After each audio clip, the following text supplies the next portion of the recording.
Hello everyone, this is Masttery with another video from Pokemon Unite. This time we're playing Eldegoss, and Eldegoss is one of the best supports in the game right now. It has the ability to heal, it has the ability to disrupt, it has the ability to do damage, and the reason why it's better than Sableye at this point in the game is its ability to just really augment and amplify the effects of your team. Sableye gives a lot of disruption and causes a lot of chaos, throwing players off, but Eldegoss is going to sustain and give your team the ability to get that extra second or two for the next ability to come up and take out your opponents. So Eldegoss is a really great laner, and it really partners well with almost every type of Pokemon. In this game we have a Dreepy, a Dragapult, and one combination I really like to do is to use a Defender, like a Slowbro or an Amoswine with Eldegoss, and you're really looking to do a lot of damage. And I think there's a lot of different builds, good builds out there for Eldegoss. I run the stacking glasses with an attack weight, but I know a number of people run the red emblems with the rapid fire scarf.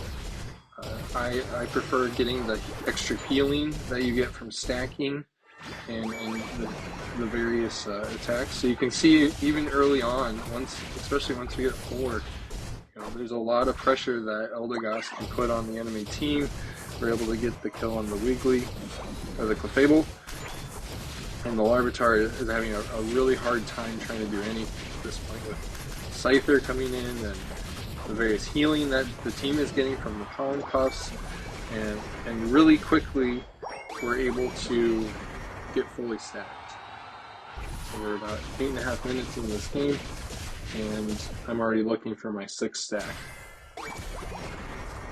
So Eldegoss gives that healing that allows you to do what we're doing right now, put a lot of pressure on the enemy team. We're fighting on their pad, which is something not a lot of combinations can do. And the Larvitar had to go to this take farm from the center lane to just try to get to level 5. It really didn't have an opportunity. Now I will say where Eldegoss does struggle is with some of those high DPS attackers. Such as in this game, 2 of those being Greninja and Tyranitar. So, but what it does do is it gives you the ability to use the Cotton Spore in combination with the Pollen Puff to give you the healing, a little bit of extra disruption, and even the escapability that Sableye often brings as well. The Cotton Spore ability gives you an extra 30% movement speed, and that's something that's very hard to disrupt. It does make you unable to score, which is what happens to me in this case, and unfortunately my Dragapult dies. So you can see here where Eldegoss kind of struggles to get by the Greninja. He really should have gotten that kill a lot earlier. So even early on, we've got 3 assists and 1 kill, and Eldegoss does a really good job at getting assists. That's where it really thrives, and it gives enough damage from things like Cotton Spore and Pollen Puff to make it really challenging on opponents, and gives you that last hit. In this game I end up with 8 kills and 15 assists, and it makes it, there's a number of cases in this game where it puts the enemy's team in a really difficult situation. That Clefable is a very hard character to take out at this point in the game, but they really weren't able to do anything against us. I will say one thing that I have to continue to improve on as a player of Eldegoss is knowing when to use your Unite. I tend to focus on my team a little more because of the healing ability that it provides you, but oftentimes it leaves me trying to get it too late. So you can see here that even being low and having a sliver of health 2 pollen puffs, and I'm able to get back to about 70% health. So unfortunately, we kind of botched this Reggie, but it's okay. We're still in this thing. I spent a lot of time in this game in the bottom lane because that's where a lot of the action was taking place, where the Dragapult and the Scyther were going for most of the game. But Eldegoss is very hard to take down because of the healing ability and also the disruption it provides. So that Greninja otherwise probably would have gotten away from us. It does get away, but it's at 1 health, so it really has to watch where it's trying to get in. And you can see in this case we're able to take down that Tyranitar. And Pikachu's just really struggling to try to do what it needs to do because we're able to hit it so closely. Eldegoss having enough bulk to kind of distract players. One thing that's not looked at closely is when you have a Pokemon like that are a little bulkier, a lot of times people's settings are set up where their auto attacks go towards the lowest health character.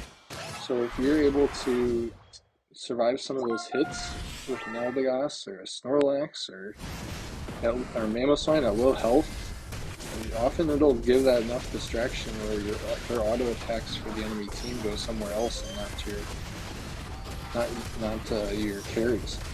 So in this case, really should have looked to use my ult a little sooner.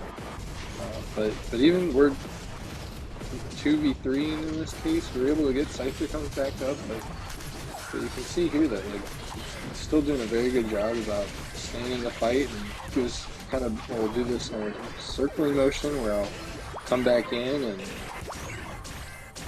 fight a little bit, get my cooldown with my Cotton Spore, and then jump back in. So almost able to get away there with from the Clefable and Pikachu, but the little bit of stuns that it does, I'm able to get by. So at this point in the game, we got 5 kills and 15 assists, so we're doing quite well. Level 10, level 11, almost level 12 means we will have our Cotton Sport Plus. And again, Eldegoss, you have to really be careful about where you get in, especially these later games. Some of these all-rounders are very strong, and you're not able to be as effective as you can. So a lot of times what I try to do is if I'm going to go in and try to frontline a bit for my team, I'll use that Cotton Sport, get the stun, and usually that gives the window for my team to jump in. So Eldegoss has fallen off a little bit with Clefable. Clefable getting a little bit more popular as a really good support. Sableye is still very good and does a very good job at disrupting the team. I think that's one thing that's important about Sableye. Sableye does do a lot of damage, but what it really does is it's from a mental aspect, really distracts the team. And sometimes it's not exactly how people want to be able to play. Unfortunately, in this team fight up here, we're not able to really push. But that's okay, we're going to fight. Let's see, we've got the 2 minutes coming, so we're going. So you can see too, even with the low health here, I'm able to still stick around and using my Pollen Puffs. I don't have to spend that extra time, extra 10-20 seconds to go back and heal up that normally a lot of characters have to do. And unfortunately, Scyther goes down here, and I'm doing it kind of in a 1v2 situation, but that doesn't really detract what I'm trying to do. Pikachu kind of his abilities are on cooldown, and luckily we're able to use a combination of the potion and the Cotton Spore Pollen Puff to heal back up, and look, I'm full health again. So at this point, I'm really not able to do very well. Again, Tyranitar is a very a Pokemon that can counter Eldegoss very well. I'm trying to get in there, trying to do that, but their team does a really good job about just being patient and getting in where they need to. So they're able to take that. Unfortunately, this is a loss, so I've got a screenshot of my stats. I did not get a chance to capture this in this game, but thank you all. If you did enjoy this game, please like and subscribe, and look forward to more Pokemon Unite on this channel.